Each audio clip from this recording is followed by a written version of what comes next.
नमस्कार दोस्तों, भक्ति श्लोक चैनल में आपका स्वागत है। पौराणिक कथाएं। महाभारत। अर्जुन की प्रतिज्ञा। महाभारत का भयंकर युद्ध चल रहा था। लड़ते लड़के अर्जुन रण क्षेत्र से दूर चले गए थे। अर्जुन की अनुपस्थिति में पांडवों को पराजित करने के लिए द्रोणाचार्य ने चक्रव्यूह की रचना की। अर्जुन पुत्र अभिमन्यु चक्रव्यूह भेदने के लिए उसमें घुस गया। उसने कुशलतापूर्वक चक्रव्यूह के 6 चरण भेद लिए, लेकिन 7वें चरण में उसे दुर्योधन, जयद्रथ आदि 7 महारथियों ने घेर लिया और उस पर टूट पड़े। जयद्रथ ने पीछे से निहत्थे अभिमन्यु पर जोरदार प्रहार किया। वह वार इतना तीव्र था कि अभिमन्यु उसे सहन नहीं कर सका और वीरगति को प्राप्त हो गया। अभिमन्यु की मृत्यु का समाचार सुनकर अर्जुन क्रोध से पागल हो उठा। उसने प्रतिज्ञा की कि यदि अगले दिन सूर्यास्त से पहले उसने जयद्रथ का वध नहीं किया तो वह आत्मदाह कर लेगा। जयद्रथ भयभीत होकर दुर्योधन के पास पहुंचा और अर्जुन की प्रतिज्ञा के बारे में बताया।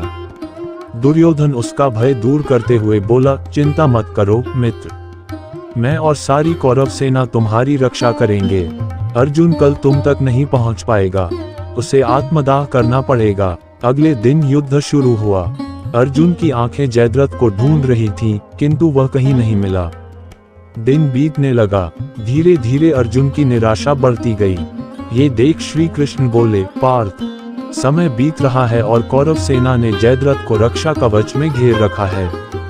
अतः तुम शीघ्रता से कौरव सेना का संहार करते हुए अपने लक्ष्य की ओर बढ़ो। ये सुनकर अर्जुन का उत्साह बढ़ा और वह जोश से लड़ने लगे। लेकिन जयद्रथ तक पहुंचना मुश्किल था। संध्या होने वाली थी। तब श्री कृष्ण ने अपनी माया फैला दी। इसके फलस्वरूप सूर्य बादलों में छिप गया और संध्या का भ्रम उत्पन्न हो गया। संध्या हो गई है और अब अर्जुन को प्रतिज्ञावश आत्मदाह करना होगा, ये सोचकर जयद्रथ और दुर्योधन खुशी से उछल पड़े। अर्जुन को आत्मदाह करते देखने के लिए जयद्रथ कौरव सेना के आगे आकर अट्टहास करने लगा। जयद्रथ को देखकर श्री कृष्ण बोले, पार्थ, तुम्हारा शत्रु तुम्हारे सामने खड़ा है। उठाओ अपना गांडीव और वध कर दो इसका। वह देखो अभी सूर्यास्त नहीं हुआ है। ये कहकर उन्होंने अपनी माया समेट ली। देखते ही देखते सूर्य बादलों से निकल आया।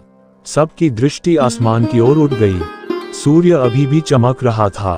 ये देख जयद्रथ और दुर्योधन के पैरों तले जमीन खिसक गई।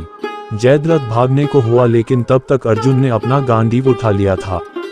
तभी श्री कृष्ण चेतावनी देते हुए बोले, हे अर्जुन, जयद्रथ के पिता ने इसे वरदान दिया था कि जो इसका मस्तक जमीन पर गिराएगा उसका मस्तक भी 100 टुकड़ों में विभक्त हो जाएगा। इसलिए यदि इसका सिर जमीन पर गिरा तो तुम्हारे सिर के भी 100 टुकड़े हो जाएंगे। हे पार्थ, उत्तर दिशा में यहाँ से 100 योजन की दूरी पर जयद्रथ का पिता तप कर रहा है। तुम इसका मस्तक ऐसे काटो कि वह इसके पिता की गोद में जाकर गिरे। अर्जुन ने श्री कृष्ण की चेतावनी ध्यान से सुनी और अपनी लक्ष्य की ओर ध्यान कर बाण छोड़ दिया। उस बाण ने जयद्रथ का सिर धड़ से अलग कर दिया और उसे लेकर सीधा जयद्रथ के पिता की गोद में जाकर गिरा।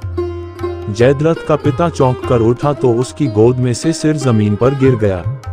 सिर के जमीन पर गिरते ही उनके सिर के भी 100 टुकड़े हो गए। इस प्रकार अर्जुन की प्रतिज्ञा पूरी हुई।